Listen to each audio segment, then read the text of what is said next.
Je me téléporte à la porte de la prison de Tsinagan, match de la pyramide Kaolom, je me compare à Gengis Khan. J'ai commandé des armes et pillé, volé, tué sans pitié, fragile et fatigué. Je ne sais le nombre d'années que j'ai passé dans les ténèbres.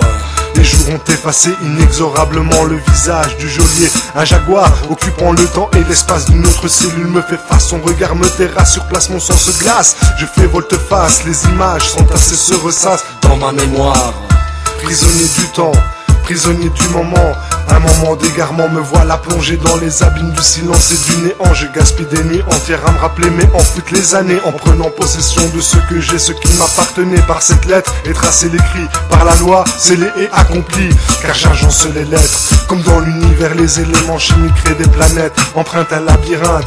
Et comme dans une fiction de Borges, je m'interpose entre le récit et progresse.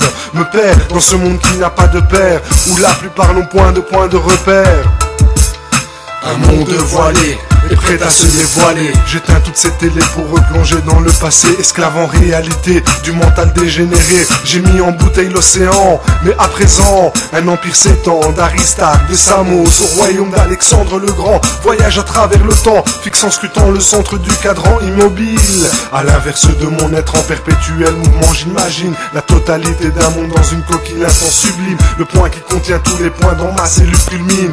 Moi qui aspirais et convoitais la puissance du rang, souillant de mes actes et gestes les promesses des années durant. Mon destin fut lié à celui maudit d'un roi tyran, régnant d'une main de fer au cœur de pierre et réitérant les crimes les plus abjects comme un insecte face à mes tourments. Je me repens, et seul dans ma cellule, sans aide aucune. À quoi m'a servi toute cette fortune que j'ai accumulée sans scrupule?